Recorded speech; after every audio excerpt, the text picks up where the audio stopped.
Olha só, hein, Virgínia, que responsa aí, né? Mas é maravilhoso. Os encontros na vida são, eu acho que eu gosto da palavra, são verdadeiros milagres, né? E a troca, né, sempre, o que que agrega, né, de uma pessoa para outra, isso que é maravilhoso, né? Bom, com isso eu quero dar boa noite para quem está vendo ao vivo agora, né? Mas quando é gravado, a gente também fala bom dia, boa tarde, para quem estiver assistindo em algum outro horário, né? E a gente contempla todos os fusos horários e geografia. Uma honra, né, ter vocês aqui, né, para ouvirem essa biografia de Dom Pedro II. E como acho que é um ritual, né, que tem sido nas outras apresentações, o porquê, né, eu escolhi Dom Pedro II.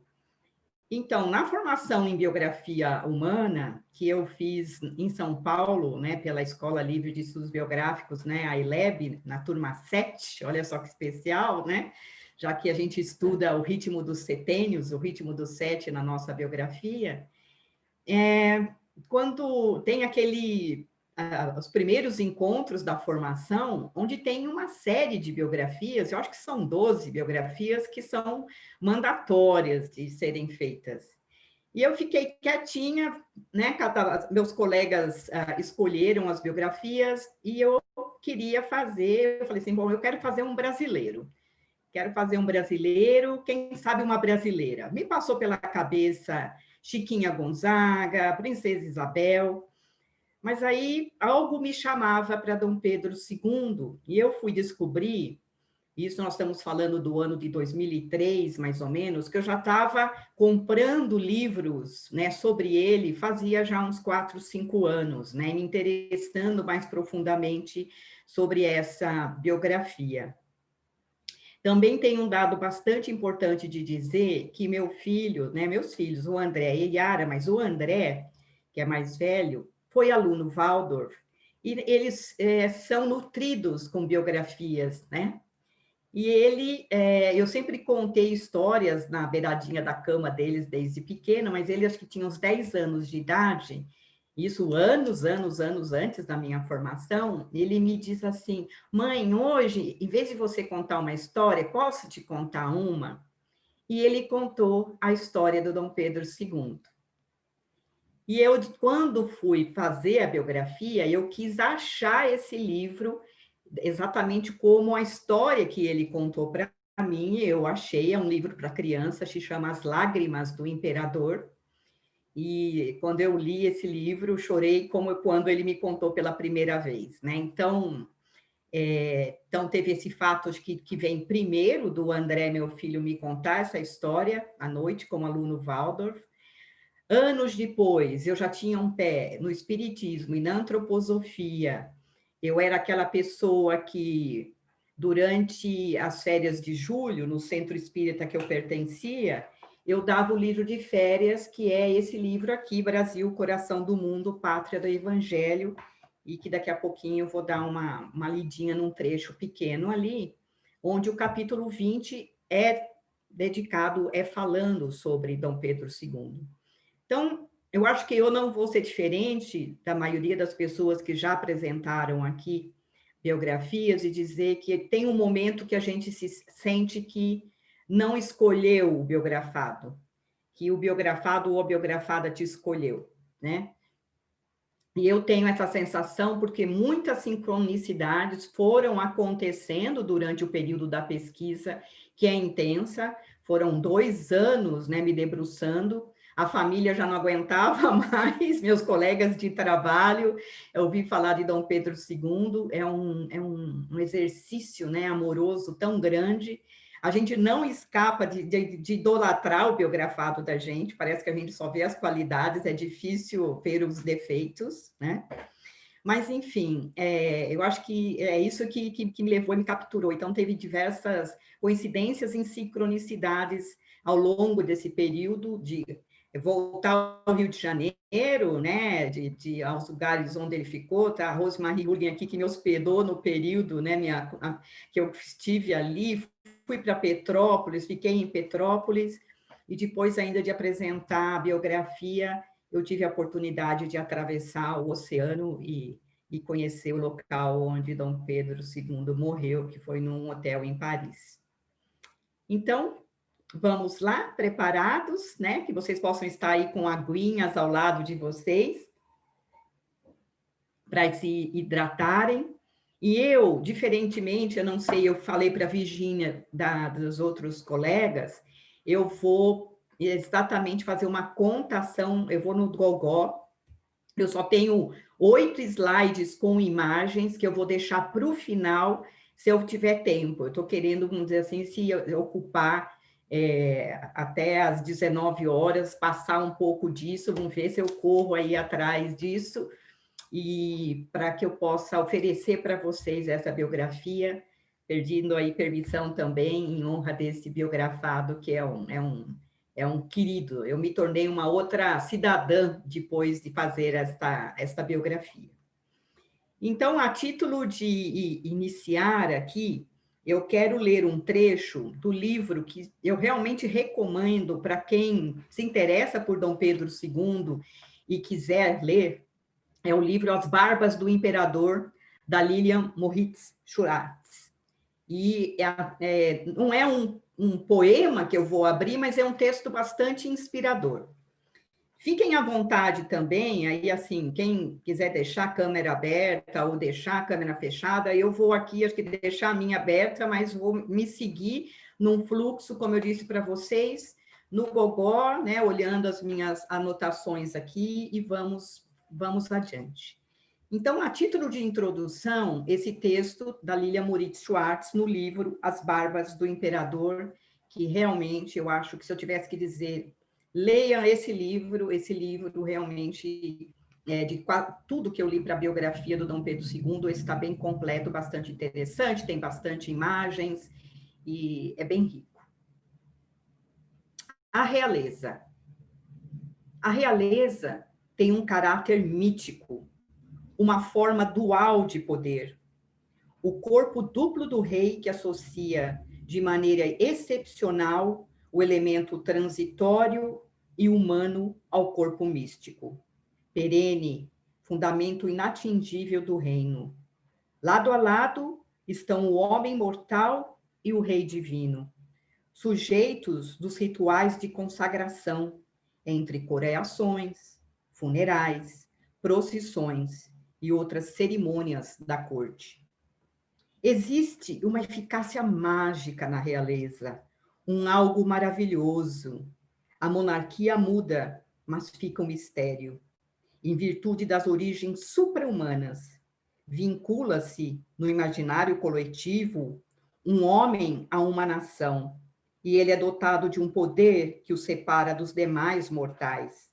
Permanece a recorrente ideia, desde a antiguidade, de um Deus-homem, ou de seres dotados de poder divino e sobrenatural, deuses encarnados em homens, reis sagrados, a quem cabia regular o curso da natureza, para o bem de suas sociedades, sendo eles, muitas vezes, responsabilidades por mais colheitas ou infortúnios de ordem geral. Então, com isso, eu passo para ler um trechinho do livro Brasil, Coração do Mundo, Pátria do Evangelho, que é uma obra do Francisco Cândido Xavier, né, por inspiração do espírito Humberto de Campos, onde, lá na dimensão cósmica, esse espírito é chamado na presença, né, de um ser, de uma hierarquia espiritual, e como também na antroposofia se coloca que muitas vezes antes da gente vir é passado, né, uma perspectiva do que nós vamos enfrentar, muitos de nós tendo a oportunidade de escolher essa vida e outros não, como também quando a gente se vai, quando a gente morre, passa esse filme da vida que a gente viveu.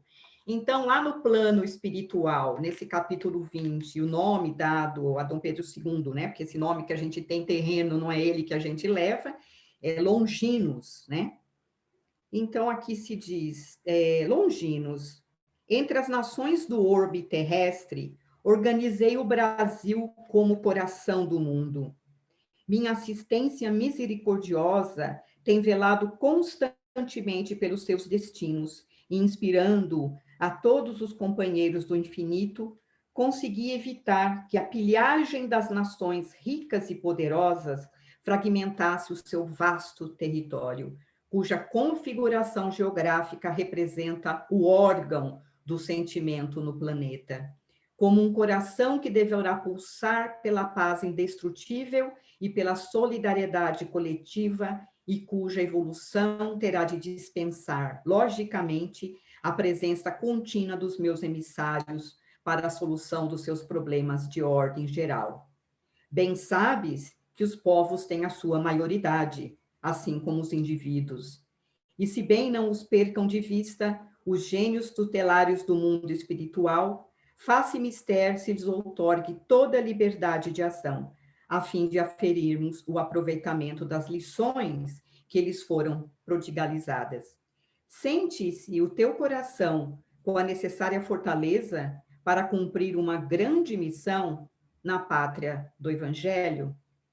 E assim vem a resposta, né, desse espírito, dizendo sim a esse chamado, a essa missão de encarnar aqui no Brasil para ser o nosso segundo imperador. Então, eu peço aqui licença para fazer uma puxada muito rápida, porque, como eu estava dizendo, acho que antes aqui de iniciar, o Marcelo, que está participando, fez uma pergunta. A biografia de uma pessoa como Dom Pedro II, que foi imperador de uma nação, se sobrepõe diversas camadas. Se eu decidir aqui puxar o fio também dos fatos históricos durante os 66 anos da vida dele, vai ser complicado eu condensar, né, essa biografia no tempo que eu tenho. Mas eu gostaria de, a título de um contexto geral, trazer um sumário de um fio desde bem antes, né, quer dizer, um pouco antes do descobrimento do Brasil até a proclamação da República, tá? Então, em 1492, a gente tem o descobrimento da América por Cristóvão Colombo, o Novo Mundo, as Américas, e só isso já dá muito papo aqui, né? E em 1500, os portugueses, grandes navegadores da época, descobrem o Brasil. Tem todo um período pré-colonial, de 1500 a 1530, por 30 anos, Portugal nem muito prestou atenção aqui, o Brasil, mas aí, por uns 100 anos, de 1530 a 1630, assim como a Holanda fazia com as suas colônias, a França e a Inglaterra, o Brasil foi, vamos dizer assim, utilizado por Portugal como fonte de exploração nativista das nossas riquezas. A partir de 1630, começam as bandeiras, né, os bandeirantes, os famosos bandeirantes, para essa expansão, para esse mapeamento de que terra é essa, de que tamanho é isso aqui. Aí a gente dá um salto para o ano de 1808, e Napoleão, que se né, coroou imperador da França, está invadindo os países europeus, ameaça, né, invadir Portugal, e a família real portuguesa, então, em 1808, se muda para o Brasil colônia. E aqui permanece, né? Em 1815, o Brasil é elevado à categoria de Reino Unido a Portugal. Então, o Brasil se torna um Reino Unido à coroa portuguesa. Em 1816, morre a rainha Dona Maria I, Dom João VI, né, que estava aqui no Brasil, sobe, né, ao trono. Em 1818, também existe data de 1817, Dom Pedro I, que foi o pai, né, de Dom Pedro II, se casa com Dona Maria Leopoldina. Em 1821, Dom João VI e a família real retorna a Lisboa, mas Dom Pedro I permanece no Brasil como regente do reino. Aqui era um Reino Unido, de Portugal. Dom Pedro I fica aqui como regente, né? Mas em 1822, um ano depois, ele mesmo, Dom Pedro I, proclama a independência do Brasil e é aclamado o imperador do Brasil. Então, o Brasil foi o único império nas Américas, né? O império das Américas. Em 1831, Dom Pedro I parte para Portugal, abdica do trono do Brasil para seu filho Dom Pedro II, que se torna príncipe regente. Em 1841, Dom Pedro II é aclamado imperador do Brasil e o seu reinado duraria 48 anos, até 1889. Em 1889, é proclamada o Brasil República. Nós estamos, então, em 2020, há 131 anos num regime republicano. Então, já começando na genealogia, né, no genograma de Dom Pedro II, ele, do lado, né, paterno, tanto quanto paterno, dos dois lados, chega a Santo Estevão, rei da Hungria, remonta a Filipe II de Portugal, aos reis de Aragão e Castela e aos reis de França. Do lado paterno, então, do lado do Dom Pedro I, vemos o seguinte genograma. Dom Pedro II era filho de Dom Pedro I, cujos progenitores eram Dom João VI, rei de Portugal, e da infanta Carlota Joaquina. Até os bisavós, então, pelo lado paterno, ele tinha sangue das casas reais de Portugal, Espanha e Itália.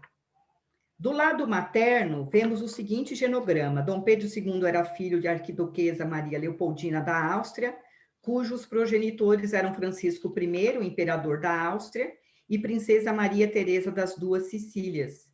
Então, até os bisavós, pelo lado materno, ele tinha sangue das casas reais da Áustria, Hungria, Alemanha, França e Itália. E tem aqui um livro muito interessante, né, o Apocalipse Português, de Gunther Kohler, né, é maravilhoso também, né, da antroposofia, e que a gente vê ali muito se falando sobre o que foi essa junção, né, esse encontro dessas casas reais. Então, do casamento entre Dom Pedro I e a Dona Maria Leopoldina, nós vemos a junção, segundo a opinião de alguns historiadores, das duas casas reais mais nobres da época.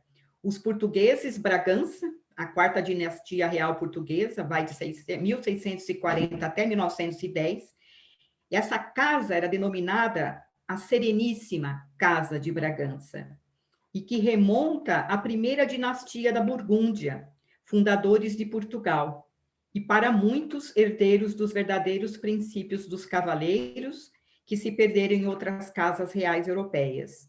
E talvez ela seja, a Casa Sereníssima de Bragança, o último reduto dos templários.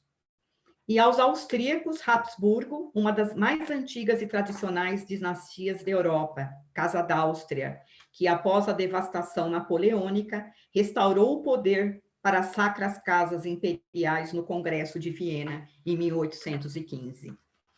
Então, gente, tem essa nossa origem, e que nesse livro, As Barbas do Imperador, até mesmo os símbolos da nossa bandeira estão ligadas a essa maravilhosa junção.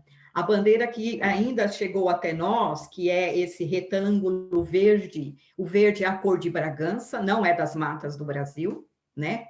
O losango amarelo é a Casa de Habsburgo, o amarelo é da Maria Leopoldina, e tem toda uma heráldica, toda uma simbologia maravilhosa que, de fato, se perdeu, né? De fato, se perdeu.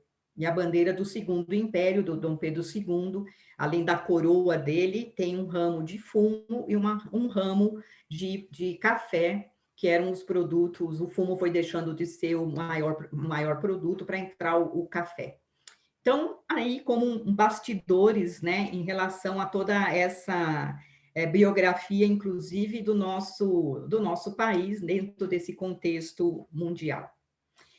Então, para vocês que estão me acompanhando e que não têm uma conexão com a formação da biografia humana, então eu estava fazendo referência ao ritmo dos setênios.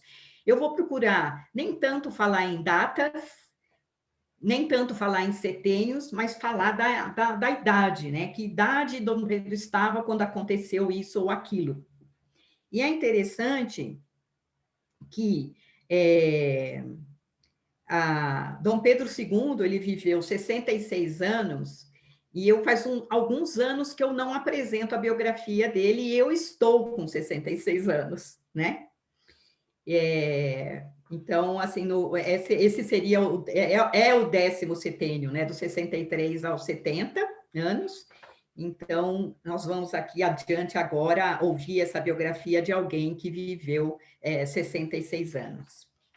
Então, vamos lá. Era 2 de dezembro de 1825, 2h30 da madrugada, e nasce na capital imperial, no Paço de São Cristóvão, né, no Rio de Janeiro, Pedro de Alcântara, João Carlos Leopoldo, Salvador Bibiano, Francisco Xavier de Paula Leocádio Miguel, Gabriel Rafael Gonzaga. Esse é o nome completo de Dom Pedro II. Foi um parto prematuro, feito pelo cirurgião Guimarães Peixoto. Sua mãe, a imperatriz Dona Maria Leopoldina, estava com 28 anos de idade. Possivelmente ela teve uma depressão pós-parto, pós esse parto. Ele foi alimentado por uma ama de leite, uma suíça, e ele era o 7º filho do casal Dom Pedro I e Dona Maria Leopoldina. E olha só, né? O 7º filho, ele teve outros irmãos, muitas crianças, pelo menos 2 meninos faleceram em tenra idade. Se dizia que pairava sobre a Casa de Bragança uma trama de que os varões não atingiam, não passavam de bebês, né? Então, as meninas sobreviviam mais tempo do que os meninos, né? E ele foi batizado com grande pompa, e o seu nome, como também o de seu pai, Dom Pedro I, que era Pedro de Alcântara, foi uma homenagem a um santo de origem espanhola, associado aos doentes.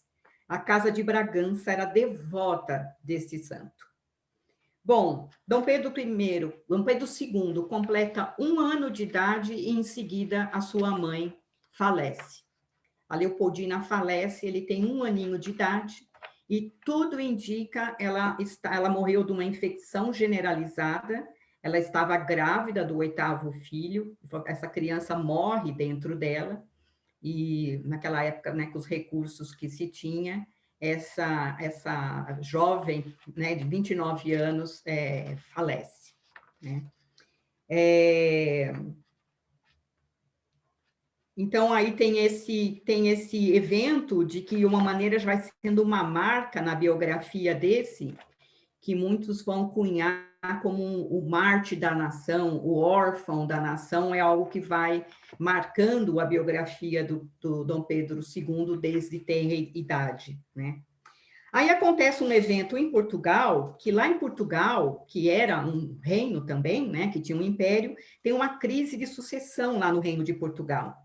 E Dom Pedro I, então, fica naquele dilema se ele vai para lá brigar para o trono, porque a sua filha primogênita, a Dona Maria I, aqui no Brasil, poderia ser a herdeira, né? E o tio lá, Miguel, estava querendo o trono para ele, né? E isso vai ter uma repercussão bastante interessante na história do Brasil, na vida de Dom Pedro II, como a gente vai ver mais adiante, na decisão que Dom Pedro I toma em relação a isso, se ele vai para lá ou não brigar por esse reino também.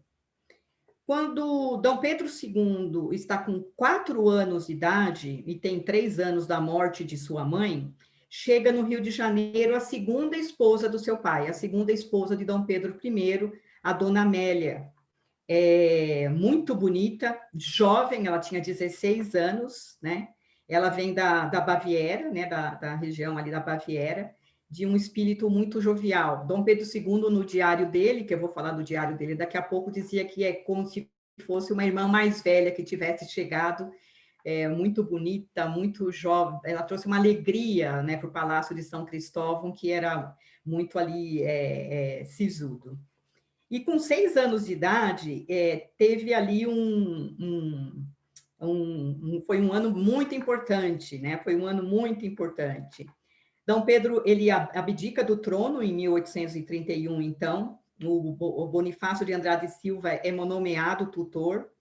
Dom Pedro II, nesse ano de 1831, com 6 anos de idade, ele é aclamado príncipe regente. Dom Pedro vai a Dona Maria da Glória, e ela deixa, né, ele deixa outros filhos aqui no Brasil, que são propriedades do Brasil, são crianças do Brasil, então ele só vai com a Amélia e com a filha Dona Maria para lá. É colocado para governar o Brasil uma regência trina permanente, e nesse período, Dom Pedro II tem crises de epilepsia que vão até a adolescência, mas que ele consegue superar. É algo que é uma herança, né, do lado principalmente português, mas de que a saúde dele depois se fortalece. Ele tem uma rotina, ele, como as crianças imperiais, eles, as irmãs, ele tinha uma rotina mais estrita, muito mais rigorosa, né? Então, quando a gente vê a agenda dele, é totalmente marcada por horários de banho, de oração, de refeição, a cavalo, desde de pequenininho. No resto do tempo, ele era cuidado por criados que só tinham permissão de dirigir a palavra quando ele interrogasse essas pessoas. Bom, como é que uma criança dessa se socializa, né, gente? Não vai para a escola, é criada dentro de um castelo, né, que era o palácio lá da São Cristóvão. Então, consta que ele teve poucos amigos da mesma faixa etária e que eram filhos de seus preceptores, os seus professores, né? E daqueles que gravitavam em torno dele, né? Por exemplo, a governanta, a dona Mariana, né? Ela apresenta a ele um rapaz, né? Luiz Pereira de Couto Ferraz, que vai ser amigo dele a vida inteira. E a essa pessoa, ele, Dom Pedro II, dá o título, porque ele é que dava os títulos nobres, né? De Visconde de Bom Retiro. Quase uma premonição, porque essa pessoa se autoexilou com ele quando ele foi deportado do Brasil, né? Então, o Visconde de Bom Retiro, Luiz Pedreira de Couto Ferraz, foi uma pessoa que foi amigo dele por muito, muito, muito tempo, né? Com 8 anos de idade, uma das suas irmãs falece, a Paula, né? Que tinham vivas a Maria lá em Portugal, tinha a Isabel, a Paula, a Joanuária e a Francisca, né? São 5 irmãs. Falece, ele tem 8 anos, falece a irmã dele, a Paula. E no ano seguinte, quando ele está com 9 anos, o pai dele, Dom Pedro I, falece em Lisboa, né? Então, isso cria no Brasil um grande impasse, que temiam-se que a dona Amélia ia pleitear, né, que as crianças brasileiras fossem para Portugal, mas ela, para alívio das elites do Brasil, disse que ela não reivindicaria as tutelas das crianças, né? Então, essas crianças vivem aqui no Brasil, cercados dessas pessoas que eram os seus serviçais, os seus tutores, né? Então, na vida de Dom Pedro II e de suas irmãs, é de grande monta a influência de Dona Mariana de Verna, que era camareira-mor, de Paulo Barbosa, um mordomo-mor, de Aureliano Coutinho, o professor, na verdade, um professor-chefe dos professores, né? Então, a gente não tem uma descrição, vamos dizer assim, do jovem sem a citação de um desses nomes. Eles eram os intermediários entre essas crianças e o mundo lá fora. E consta aqui algo bastante emocionante, eu estou até com o livro do Pedro Lira aqui do lado, que foi o biógrafo oficial do Dom Pedro II, e a gente vê isso em outras obras, José Murilo de Carvalho, historiador, cientista político, e outras biografias que foram surgindo de Dom Pedro II dos anos para cá. Consta que na primeira infância ele teve como escudeiro um verdadeiro anjo da guarda, o negro Rafael. Ele era um ex-aio, né, um ex-camareiro do Dom Pedro I. Então, a descrição desse negro, Rafael, diz que ele era muito alto, né? Ele tinha mais de 1,85 m de altura, com um porte assim, muito elegante, muito forte. Inclusive, Dom Pedro I também o levou como parte do exército imperial. E ele contava-lhe histórias, carregava-o no ombro, acompanhava-o à distância nos passeios e brincava com eles nos jardins do Paço de São Cristóvão. E lá, quando Dom Pedro está no seu último ano de vida, ele recebe a notícia de que Rafael faleceu com quase 100 anos de idade. Então, esse negro viveu um tempão e acho que eu até abro aí um parênteses, porque durante a vida do Dom Pedro II na corte, quando ele se casa, quando ele tem as filhas, e viam as pessoas de das comitivas científicas imperiais, né? Tinha um choque, às vezes, de ver tanta proximidade dos negros, por exemplo, na cozinha, né? Lá em Petrópolis, que ainda vou falar, e de ser perguntado, isso está no diário dele, você não tem medo de ser envenenado? Não tem alguém que prove a tua comida antes por conta dessa questão da cor, né? E alguém que teve um Rafael na vida, acho que para ele isso realmente não foi importante, né? Com 12 anos de idade, é contratado o Frei Pedro, um carmelita, um matemático, um geômetra, que passa a ser esse o supervisor pedagógico dos estudos das crianças imperiais.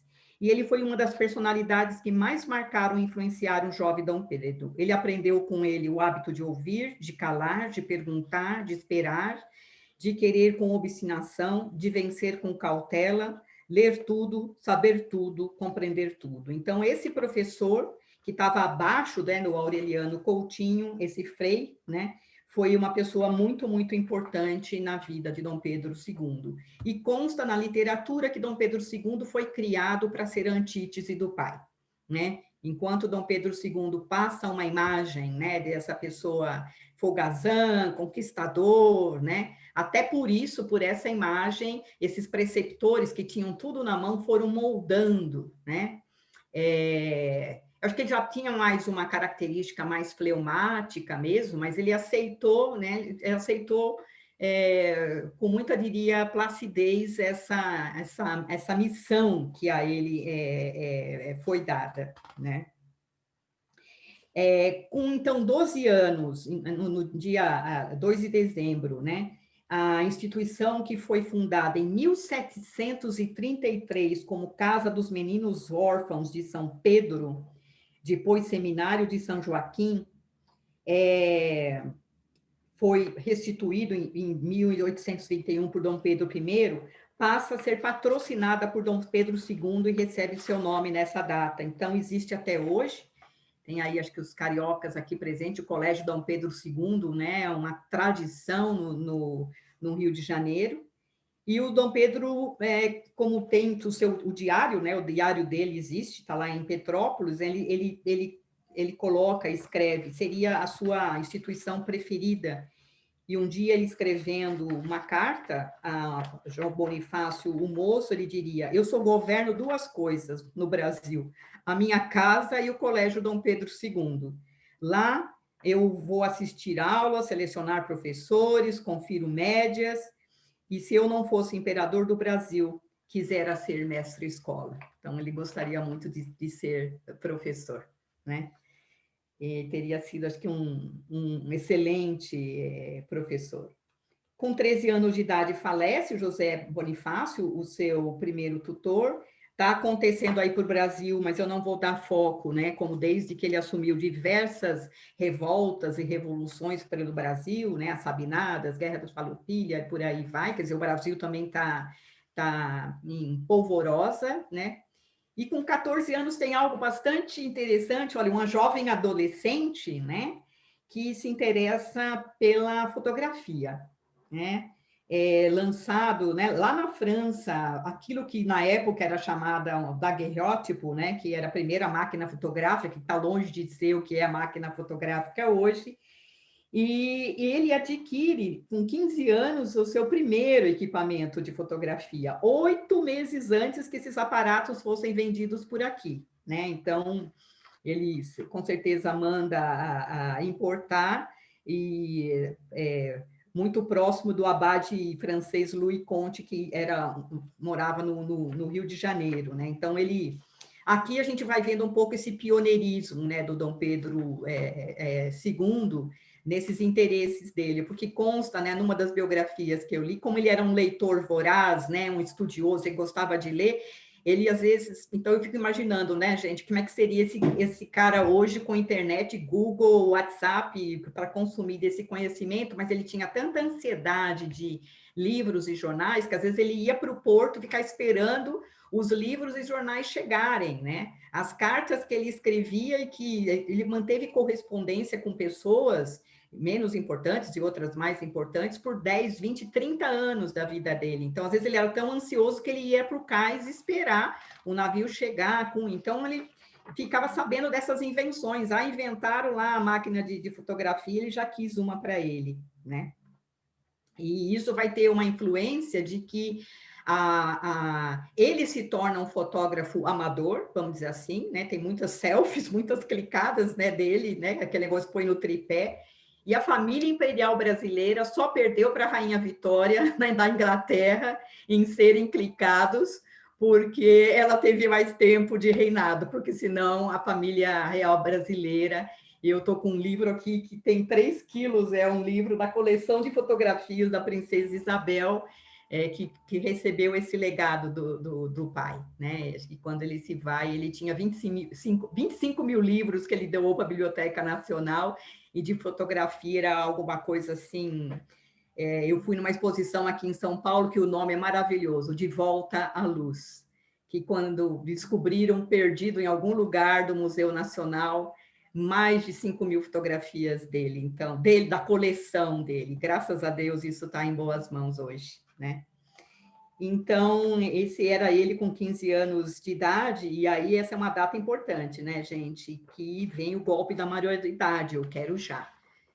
E com tudo que está acontecendo pelo Brasil, o ambiente conturbado das regências, então há todo um grupo de um gabinete em torno dele que governava, né, as regências, e dizer está na hora de emancipar, né, esse jovem, né. Então é formado sim um gabinete para que ele fosse emancipado a sua maioridade, e que vai acontecer. E ao mesmo tempo, nesse ano, né, de 1840, só para vocês se situarem, Bento Lisboa, que é um assessor importante da corte, parte para a Europa a fim de negociar o casamento do imperador e também o de suas irmãs. Então, eles já estavam tudo na fase casadoira da vida, né? E acho que essas negociações levam um tempo, e esse Bento Lisboa parte para a Europa para negociar essas tratativas dos casamentos, né? Então, em 1841, como ele faz aniversário em dezembro, é interessante, a gente fala, ele foi coroado com 15 anos de idade, né? Então, ele foi emancipado em 1841, ainda com 15, ele vai fazer 16 em dezembro. Existe todo, em 18 de julho, o ritual de aclamação, sagração e coroação de Dom Pedro II como imperador, né?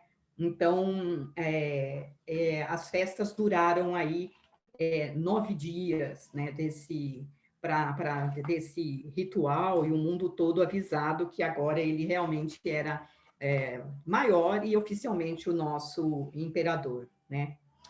E nesse ano, então, ele é coroado em julho. Em dezembro daquele ano, ele completa 16 anos e ele começa a escrever um diário, gente. Ele começa a escrever um diário que ele escreve até uma semana antes de morrer. No final da vida dele, ele ditava, ele já não conseguia escrever, ele ditava.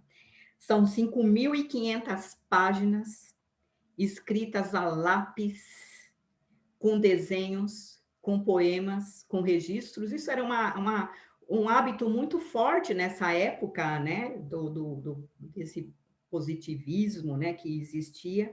Então, ele escreveu nesse diário por 51 anos, e esse diário está lá no Arquivo Nacional, que fica atrás do Museu Imperial.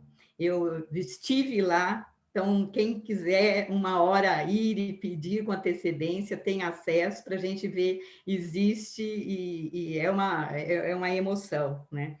Lógico, também alguns historiadores, eu li, dizem assim, Ele sabia que um dia esse diário ia ser lido, ele escrevia para ele, para quem que ele escrevia esse diário.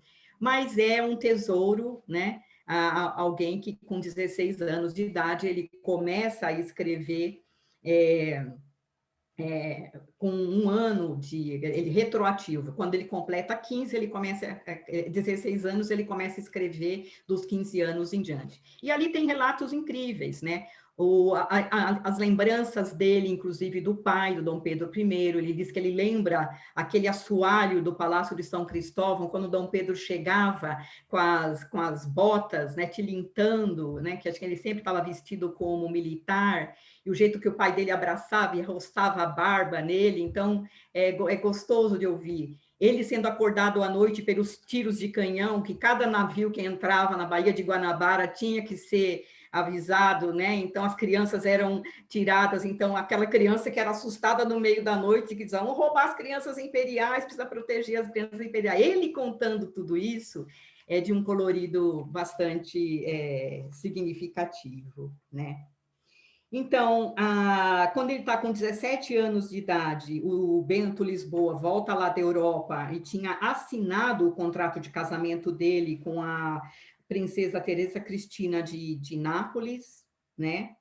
Ele, com 18 anos de idade, ele, vamos dizer assim, já tinha recebido como herança a fazenda do Córrego Seco do pai dele, que viria a ser Petrópolis, né? Então, essa era uma propriedade do pai dele, foi comprada em 1830 por Dom Pedro I, localizada na região alpina fluminense, tem sua posse reincorporada ao patrimônio nacional, pertencendo a Dom Pedro II e sucessores, né?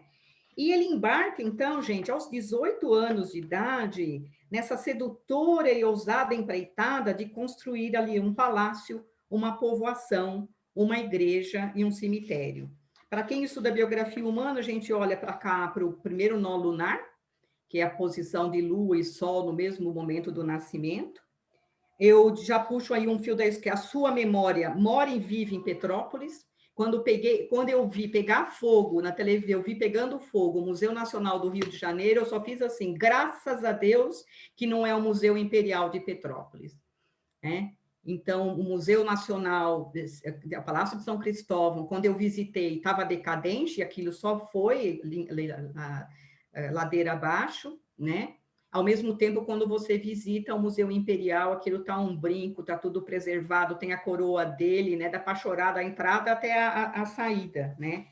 Então, a sua memória mora e vive em Petrópolis, nessa cidade que aos 18 ele sonhou em construir, e ele disse na velhice, escreveu no diário, numa carta ele escreveu, só me sinto em casa em 2 lugares, em Petrópolis e em Paris. Então, com 18 anos, né, nesse ano que ele tem 18 anos, um pouco antes dele, né, se casa a irmã dele, a Dona Francisca. Em 30 de maio, é feito o casamento dele por procuração em Nápoles, né, com a Dona Teresa Cristina, que ela chega no Brasil 4 meses depois. O casamento é em maio, ela chega no Brasil em setembro, né? E no ano seguinte, a irmã dele, a Januária, se casa. Então, esses 3 casamentos selam as relações que vinculavam a monarquia brasileira às demais realezas europeias, né? Nasce o primeiro filho dele quando ele tem 20 anos de idade, o filho do Dom Pedro com a Dona Teresa Cristina. E aí eu vou dizer para vocês que é algo também muito especial, que todos os filhos dele, teve 4, né, 2 meninos e 2 meninas, os 2 meninos faleceram, os 4 filhos deles foram batizados com água do Rio Jordão.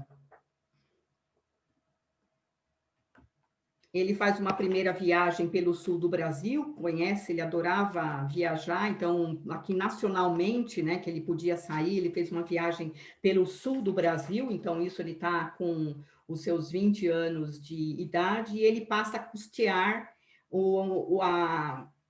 os prêmios da Academia Imperial de Belas Artes. E eu estou vendo aqui que o relógio, né, não é a meu favor mesmo, né? Eu gostaria de ter mais, ele vai ser esse grande mecenas, ele vai ser aquele que, com a dotação dele, com o salário dele, ele vai patrocinar muitos artistas de todas as expressões, né? A gente vê aí o Carlos Gomes com o Guarani, pintores, né? Ele vai fazer com que o Brasil participe de todas as exposições universais, cria no Brasil as festas das nações, onde cada cidade traz os seus produtos e depois tem as exposições nacionais e são escolhidos aqueles produtos e aqueles representantes que iriam participar das exposições universais. Até o final do Império, 1889, o Brasil participou de todas as exposições universais, desde que ele se tornou imperador, né? Quando ele faz 21 anos, dá-se a segunda filha dele, a princesa Isabel, aquela que lhe deixou herdeiros, né? Então, com 21 anos, olha que simbólico, né? A gente, quando faz o espelhamento o anímico aí, é muito simbólico dessa continuidade, né? A hierarquia, a monarquia brasileira, ela existe até hoje por conta dos herdeiros, né, dos filhos da princesa Isabel. Com 22 anos nasce a princesa Leopoldina, e quando ele está com 23 anos, nasce o seu quarto filho, Dom Pedro Afonso. E aí, como a gente já sabe historicamente, nenhum desses dois meninos, né, viveram mais do que 2 anos de idade, então quem sobreviveram foram as filhas, a Leopoldina e a Isabel. Tá? Com 24 anos de idade, ele passa cada vez mais a se inteirar dos assuntos de Estado, ele assume uma posição muito mais ativa junto ao governo, ele também tem uma postura muito forte junto do Instituto Histórico Geográfico Brasileiro, o IHGB, que mantém até hoje a memória dele muito viva para pesquisa, tudo, a sede lá no Rio de Janeiro é a coisa mais linda. Quando eu estive lá com a Rosmarie, eu estava no Rio, Rosmarie, estava à porta desse lugar, é a coisa mais maravilhosa. Então, o imperador se transformava aos poucos em um monarca tropical.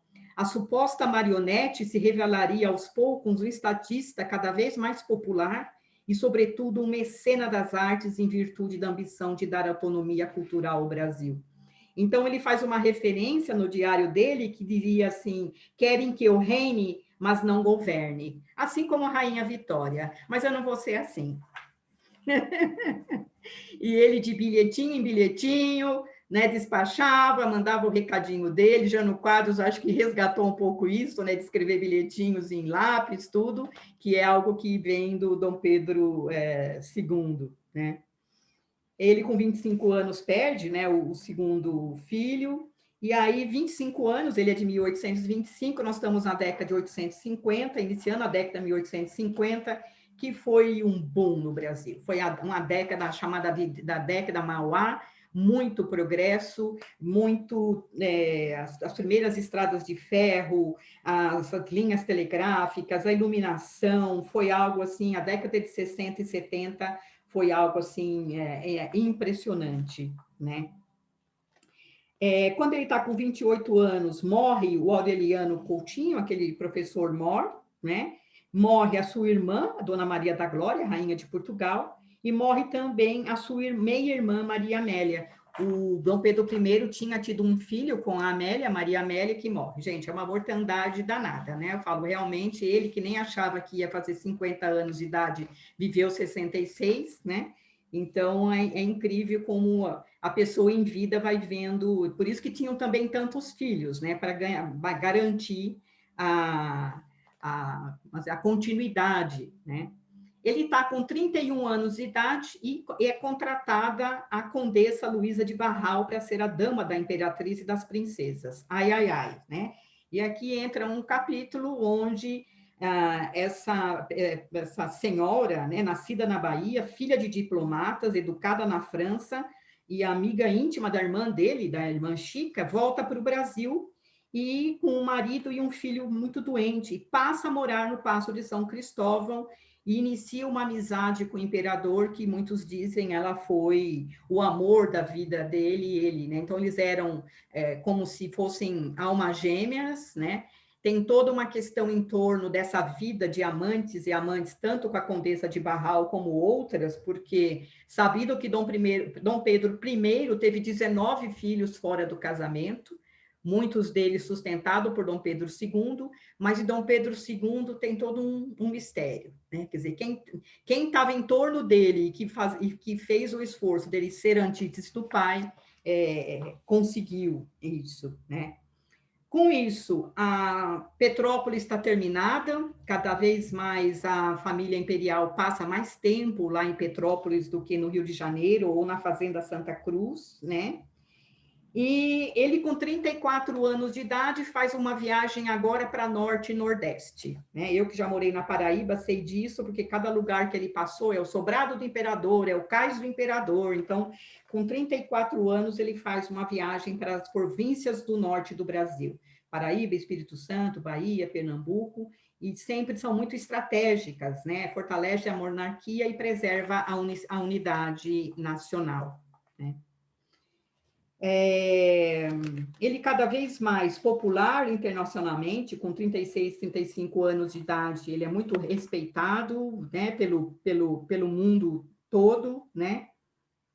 E quando ele está com quase 40 anos de idade, com 39 anos, chegam ao Rio de Janeiro aqueles que viriam a ser os futuros maridos de suas filhas, né? O Conde de Gastão de Orleans e o Duque de Saxe, Luiz Augusto, né? O Luiz Augusto, Conde de Saxe. E tem essa história que eu vou contar rapidinho, que o Conde de era para Leopoldina e o Saxe era para Isabel, e na hora elas quiseram, uma se teve a quedinha pelo outro, e Dom Pedro II respeitou, e então cada uma casou com o seu respectivo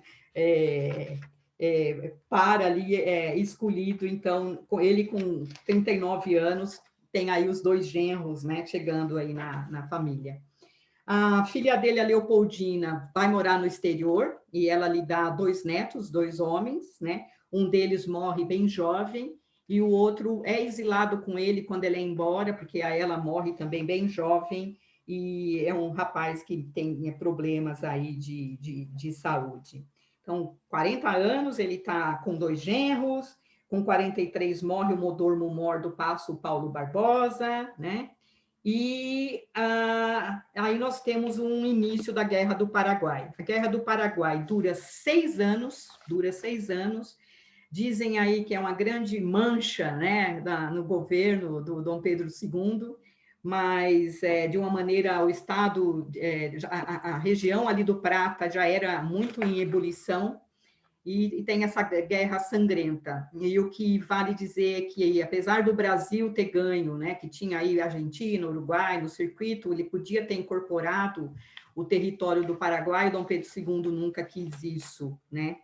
Então, a partir desses 45 anos de idade, quando termina a Guerra do Paraguai, as pessoas dizem que ele envelheceu da noite para o dia. De 40 a 45 anos, ele apresenta a testa sulcada por fundas rugas, a cabeça e barba totalmente brancas, delineia-se a imagem do ancião pela qual ele seria reconhecido futuramente.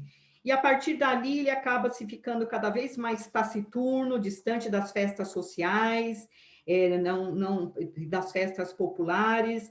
Ele começava a se portar e a se vestir muito mais como um monarca cidadão, sempre de jaquetão, à paisana, e recusando, de alguma maneira, os trajes imperiais. Ele andava pelas ruas como qualquer outro mortal, principalmente nas longas temporadas que ele passava em Petrópolis, que ele devia sentar ali, beber uma cervejinha boêmia, Itaipava, sabe, assim, dos botecos, sem nenhuma pretensão, né?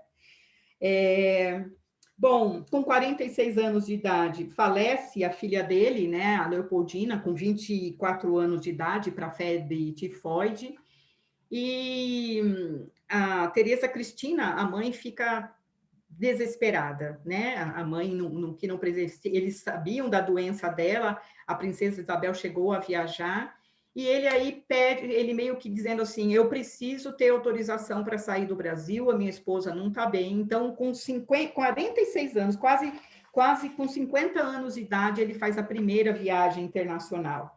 Então, alegando a questão de saúde da esposa dele, ele vai para o exterior e ele fica 10 meses, ele fica quase um ano fora do Brasil. Ele matou a sede que ele tinha de conhecer outros países, né? Então, estou achando aqui que eu vou pelo menos, no mínimo, mais 10 minutos, gente. Então, ele vai para Portugal e se encontra ali com autoridades, né? Visita o mausoléu do seu pai, vai para a França, vai para a Bélgica, se encontra com o rei Leopoldo, ele se encontra com a rainha Vitória, ele conhece Wagner, né? Na Alemanha, um dos seus compositores prediletos. Após visitar a Itália, ele segue para o Oriente Médio, para a Ásia Menor e para o Egito, né?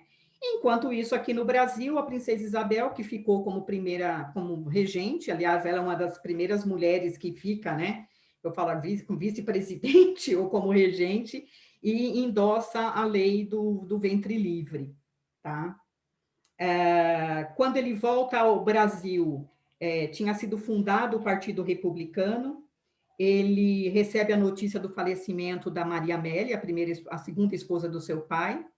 Ele deixa de lado alguns rituais que ele fazia, tanto no Paço de São Cristóvão, como no Palácio Real, e algumas pessoas observam que ali tem uma virada, assim, né, na vida dele, que até o próprio Palácio de São Cristóvão estava cheio de cupins, vamos dizer. Quando ele está com 50 anos de idade, quem lhe dá uma alegria é a princesa Isabel, que já estava com 10 anos de casamento e não tinha herdeiros. Então, ele tem 50 anos de idade, nasce o primeiro neto da princesa Isabel e do conde D, né? Batizado de Pedro, né? O príncipe de Gão-Pará.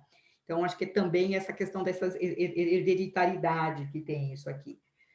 E com 51 anos, né, ele parte para a segunda viagem dele para o exterior. 5 anos após a primeira viagem internacional, ele vai para o exterior. E aí ele visita os Estados Unidos, o Canadá, um pouco da Ásia, parte da África, Europa, Alemanha, Dinamarca, Suécia, Noruega. Tem o encontro dele com o presidente Grant na Filadélfia. Tem aquele evento dele testando o telefone com o Thomas Edison, né? Que um fala com o outro, né? Ele conhece Thomas Edison, encontra-se com Graham Bell e ele adquire o telefone para se comunicar entre o Palácio de São Cristóvão e a Fazenda Santa Cruz, né? Então é algo assim incrível, né?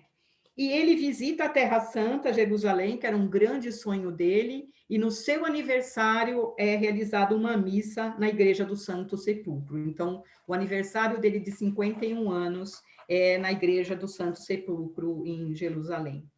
Ele volta para o Brasil e já se diz cansado, ele estava com 52 anos e já tinha 37 anos de reinado. 37 anos de reinado. E nasce o seu segundo neto, filho da Isabel, o Luiz, em seguida nasce o Antônio, então a Isabel lá e o D não perderam tempo, né? Então tiveram os 3 filhos varões dele, né? Com 58 anos de idade, tem aqui no Brasil crescendo o movimento abolicionista, existe uma confederação abolicionista, Castro Alves publica Os Escravos e Joaquim Nabuco, o abolicionista. E enquanto a Rainha Vitória comemora os 50 anos de reinado dela na Inglaterra, ele está com 62 anos, né? Ele, por questões de saúde, faz a sua terceira viagem ao exterior por conta da saúde bastante debilitada. Ele estava com 62 anos, parecendo muito mais da idade do que ele tinha, estava com anemia, diabetes e padecia de um mal cardíaco. Então, de fato, ele viajou, foi para Baden-Baden, estações de cura na Europa para se curar.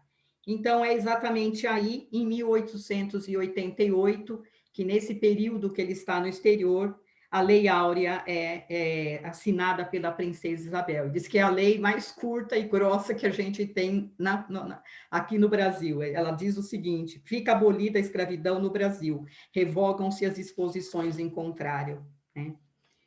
E meses depois, nesse mesmo ano, ele volta de volta dessas férias de 13 meses ao exterior para cuidar da sua saúde.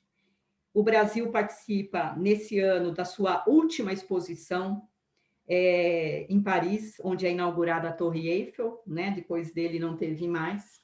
E aí se aproximam já, gente, em todos os eventos de 1889, ele com 64 anos de idade. Em junho tem um atentado contra a vida dele, ele saindo de um teatro Santana, um rapaz tenta acertar um tiro, viva a República, né? Mas o tiro, né, não acerta ninguém. Esse rapaz é preso, é Adriano do Vale, um português de 20 anos. Ele tinha sido recém-despedido de uma casa comercial onde ele trabalhava.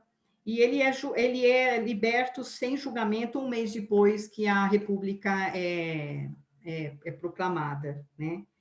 O Partido Republicano é mais formado por profissionais liberais paulistas e cariocas, né?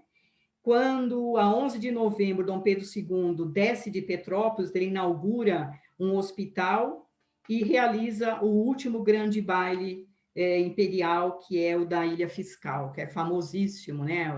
A Ilha Fiscal, lá, mais de 3.000 convidados. Em 15 de novembro, cai um ministério, né? O Ministério de Ouro Preto, que era um das pessoas, esse foi preso pelo Marechal Deodoro. Não havia outro gabinete formado, e um conselho, então, é formado, e esse conselho, né, proclama a República. E aí os historiadores também dizem, né, que a República ela foi um movimento de elites, não foi popular. O Brasil é uma das únicas nações no mundo onde a República foi proclamada sem uma gota de sangue ser derramado, e graças a Deus também porque não decapitaram e não fuzilaram a família imperial. O que acontece é que Dom Pedro II recebe uma comunicação de que ele estava sendo banido com a sua família e que tinha 24 horas para deixar o país. Dom Pedro II escreve, né, para Rui Barbosa, né, que já era o chefe do gabinete dos ministros, que ele ia seguir à risca, né, e que ele, de uma maneira ou de outra, se ausentaria do Brasil, torcendo para que o futuro dessa nação fosse de grandeza e de prosperidade.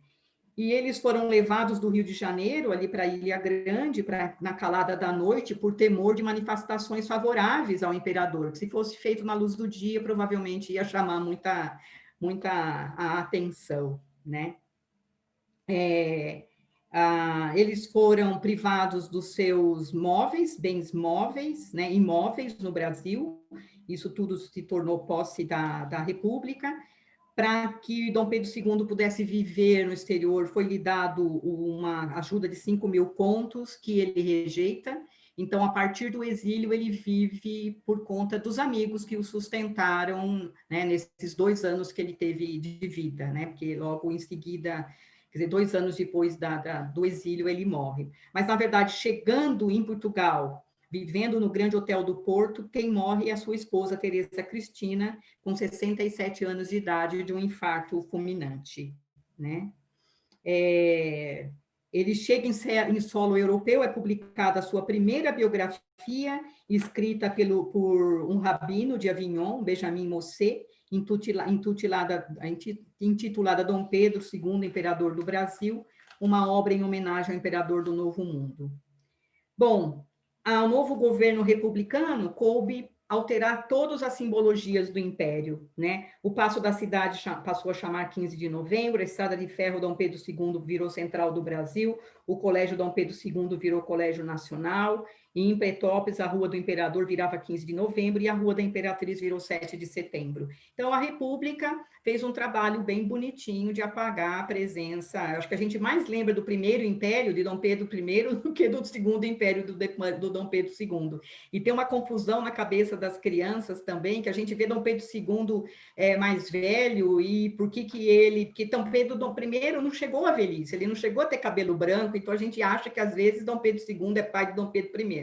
Não sei vocês, mas para mim sempre era meio confuso isso, né? Ele tem uma passagem rápida, né, por outros lugares da Europa, mas ele se muda para um hotel em Paris, o Hotel Bedford, né, atrás da Madeleine, né? e ele ocupou um quarto ali, ocupou no número 17 da rua L'Arcade, ocupando o quarto 18, esse que eu fui tentar conhecer, e o quarto está mudado hoje em dia, mas tem uma placa do lado de fora que ali viveu e morreu o imperador do Brasil.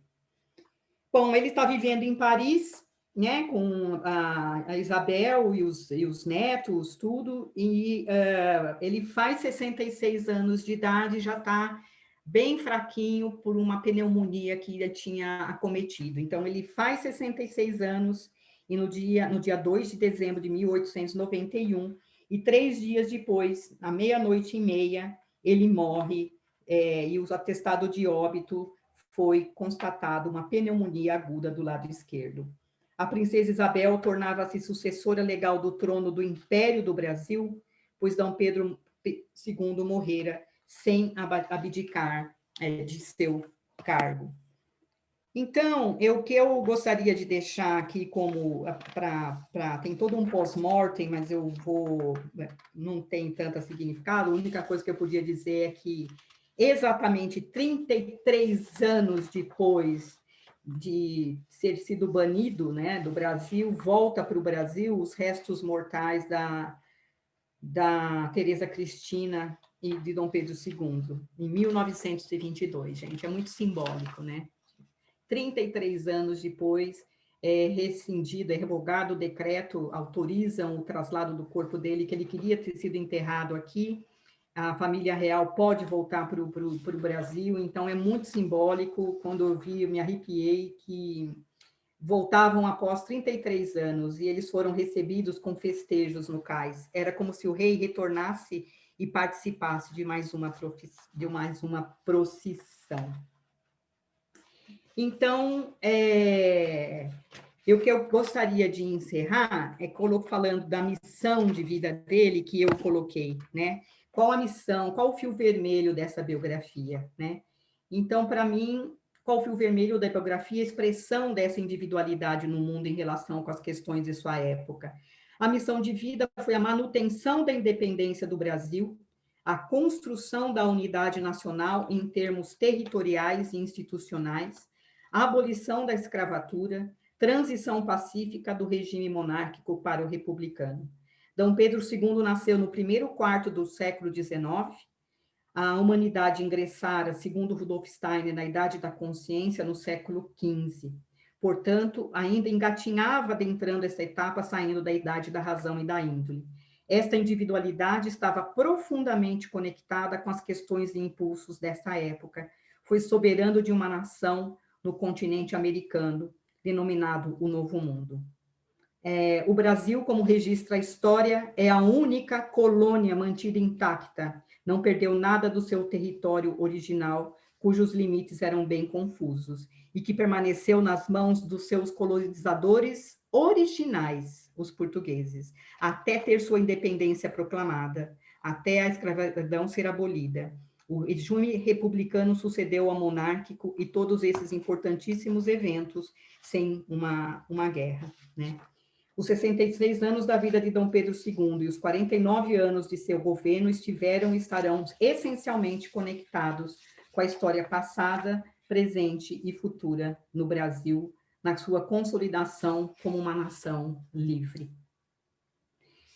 Eu quero, já que vocês estão aí, olha, 31 pessoas, é um número cabalístico, encerrar com um poema de Dom Pedro II, que se chama Terra do Brasil, que inclusive eu postei ele sábado passado, né, no meu sábado de poemas, né, que ele escreveu no exílio no ano de sua morte, Terra do Brasil.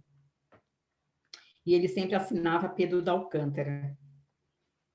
Esbaforida, agita-se a criança, de noturnos fantasmas com receio, mas se abrigo lhe dá materno seio, fecha os douridos olhos e descansa. Perdida para mim é toda a esperança de volver ao Brasil. De lá me veio um púgilo de terra, e nesta, creio, brando será meu sono sem tardança. Qual o infante a dormir em peito amigo, tristes sombras varrendo da memória, ó doce pátria, sonharei contigo. E entre visões de paz, de luz, de glória, serena guardarei no meu jazigo a justiça de Deus na voz da história.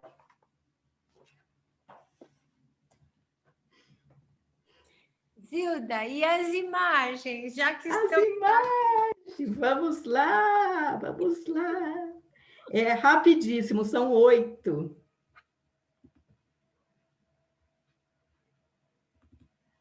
Estão vendo aí? Então, aqui é o pai e a mãe, né? A Leopoldina e o Dom Pedro I. Alguém me disse se está vendo, estão vendo? Sim. Estamos vendo, sim. Agora só preciso ver como é que eu mudo para o próximo.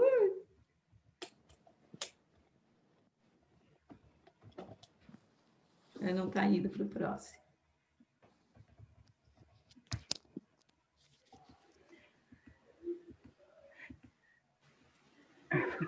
Ai.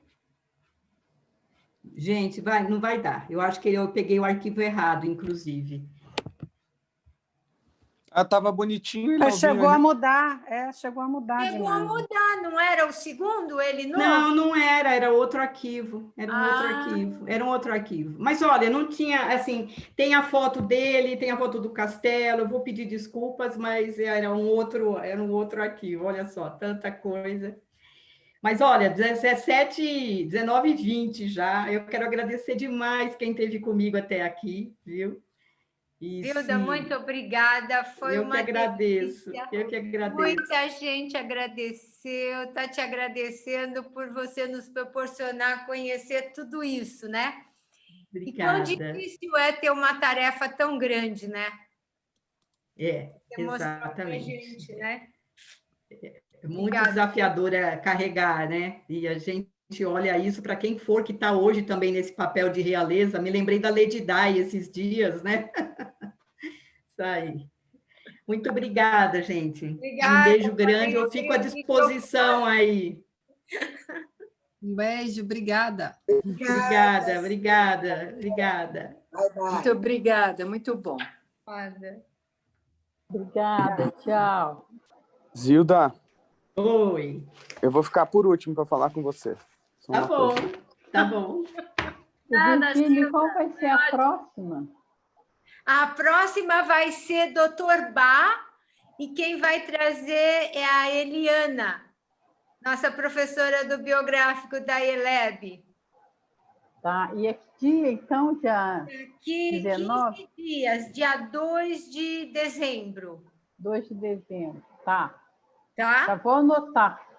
Tá Já bom, vou agendar. agenda. Tá bom, obrigado, beijo. Obrigada eu. Ô, Virgínia, pode ficar também. Se eu sair, vocês caem. Mas eu já ia falar para você ficar também. Se eu sair, vocês caem. Daí eu vou ter que ficar. Então não saia, não. Mas que delícia conhecer a biografia dele. Eu não conhecia. Não conhecia, Virgínia. Uma vida de renúncia, né? Porque alguém que não pode sair do Brasil, não ter a liberdade. Que coisa. É isso. Que coisa, não? Precisa pedir permissão. É propriedade do Estado, né? Que coisa. Olha lá. Isso aí. E aí, Marcelo? Estou à disposição. Ainda tem mais gente. Vou falar com quem ficou. Uma curiosidade, hein? Quando estava fazendo o grupo da Ana Paula Cury, estudando as apostilas